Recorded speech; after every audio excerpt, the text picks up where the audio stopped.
नमस्कार, आप देख रहे हैं TNI आवाज और मैं हूं आपके साथ अनुष्का। शुरुआत करते हैं इस वक्त की बड़ी खबर की ओर। संविधान निर्माता भारत रत्न डॉक्टर भीमराव अम्बेडकर के सम्मान में भाजपा सम्मान अभियान चलाएगी। अभियान के तहत अम्बेडकर जयंती पर बाबा साहब की प्रतिमा पर माल्यार्पण, दीपदान, गोष्ठी सहित विविध कार्यक्रम आयोजित किए जाएंगे। कार्यक्रम की रूपरेखा को लेकर रविवार को भाजपा कार्यालय में अभियान के जिला संयोजक बंसीलाल कटारा द्वारा पत्रकार वार्ता का आयोजन किया गया। पत्रकार वार्ता के दौरान कटारा ने राजीव गांधी, इंदिरा गांधी, राहुल गांधी, पूर्व प्रधानमंत्री जवाहरलाल नेहरू सहित कांग्रेस नेताओं पर निशाना साधा। उन्होंने कहा कि कांग्रेस ने हमेशा बाबा साहब का अपमान किया है तथा भाजपा ने बाबा साहब का सम्मान किया। कटारा ने डॉक्टर भीमराव अम्बेडकर को लेकर कांग्रेस पार्टी के वरिष्ठ नेताओं पर जमकर निशाना साधा। उन्होंने कहा कि कांग्रेस ने डॉक्टर भीमराव अम्बेडकर की हर जगह खिलाफत और उपेक्षा की है, चाहे मुंबई प्रेसिडेंट चुनाव हो या विधानसभा चुनाव या फिर लोकसभा चुनाव या संविधान सभा का चुनाव। कांग्रेस में बाबा साहब को हमेशा हराने का काम किया। साथ ही नेहरू मंत्रिमंडल में डॉक्टर भीमराव अम्बेडकर को दरकिनार करने का काम किया। वहीं कांग्रेस पार्टी ने बाबा साहब के मरणोपरांत भी सम्मान नहीं देते हुए उनकी उपेक्षा की तथा उनकी स्मृति में किसी प्रकार का स्मारक बनने नहीं दिया। वहीं कांग्रेस पार्टी ने बाबा साहब को भारत रत्न देने से भी इनकार कर दिया, जबकि भारतीय जनता पार्टी समर्थित सरकार ने 1990 में बाबा साहब को भारत रत्न समाज से नवाजा। वहीं मोदी सरकार ने डॉक्टर भीमराव अम्बेडकर से जुड़े 5 महत्वपूर्ण स्थलों को पंच तीर्थ में विकसित करने का काम किया। बाबा साहब अम्बेडकर के सम्मान समारोह के साथ साथ बाबा साहब अम्बेडकर ने भारत में एक श्रेष्ठ संविधान का जो निर्माण किया और उस निर्माण की अवधि में बाबा साहब अम्बेडकर ने जो संघर्ष किए, उस संघर्ष की व्याख्यान, उस संघर्ष को आम जन तक ले जाना, क्योंकि बाबा साहब अम्बेडकर जिस तरह से परेशान हुए, वो चाहे लोकसभा का चुनाव हो, वो चाहे विधानसभा का चुनाव हो, यहां आपके समक्ष ये कहना जरूर चाहेंगे कि बाबा साहब अम्बेडकर ने एक बात कही कि हम सबसे पहले भारतीय हैं और सबसे पहले भारतीय और अंतिम रूप में भारतीय हमारी पहचान है।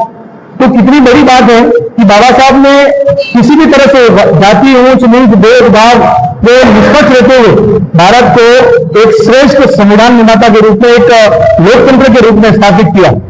लेकिन आप देखेंगे कि बाबा साहब अम्बेडकर ने जो वंश झेले, जो तकलीफें झेली और जिस तरह से कांग्रेस ने प्रारंभिक स्तर पर बाबा साहब अम्बेडकर को परेशान किया। आपको ध्यान हो, बॉम्बे प्रेसिडेंसी से विधानसभा का चुनाव जो 1937 में वो लड़ना चाह रहे थे, तब वो जब चुनाव लड़ रहे थे, उनको हराने के लिए नेहरू जी ने प्रसिद्ध क्रिकेटर पाल पवार को उनके खिलाफ मैदान में उतारा, लेकिन वो हार गए। इसके बाद में अम्बेडकर के प्रति कांग्रेस की जो भावना थी वो सुस्पष्ट हो गई कि अम्बेडकर जी को कांग्रेस की किसी भी हालत में उनके समकक्ष या कार्यशैली के अंदर साथ नहीं चाहती थी।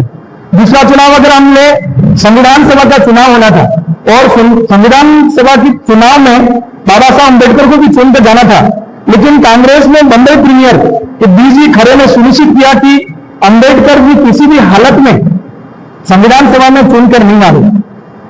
आप देखेंगे जिस अम्बेडकर जी की और संविधान की बात कांग्रेस करती है, कांग्रेस ने कितना अम्बेडकर जी के साथ में खिलाफत की और वो चाहते थे कि चुनाव में नहीं आवे, इसलिए BG खरे ने और नेहरू जी ने स्वयं ने उनको हराने के लिए प्रयास किया।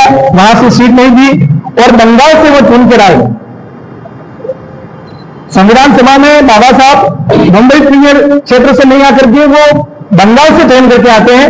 और इतना ही नहीं, बंगाल क्षेत्र में जहां उनको वोट मिले वो मुस्लिम क्षेत्र नहीं था, वो अल्प जो लोग हैं उनका क्षेत्र था। फिर भी आजादी के बाद उस क्षेत्र को पाकिस्तान में जाने के लिए नेहरू जी और कांग्रेस सरकार ने मजबूर किया और वहां जाने के बाद भी उनको प्रोटेक्शन किसी भी तरह से नहीं मिला।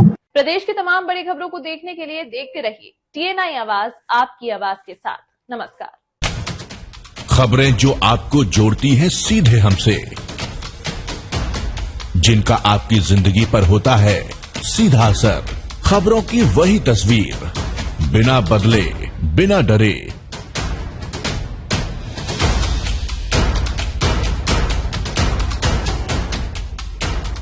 सच का जज्बा लिए सच दिखाते हैं हम, आपकी आवाज के साथ TNI आवाज।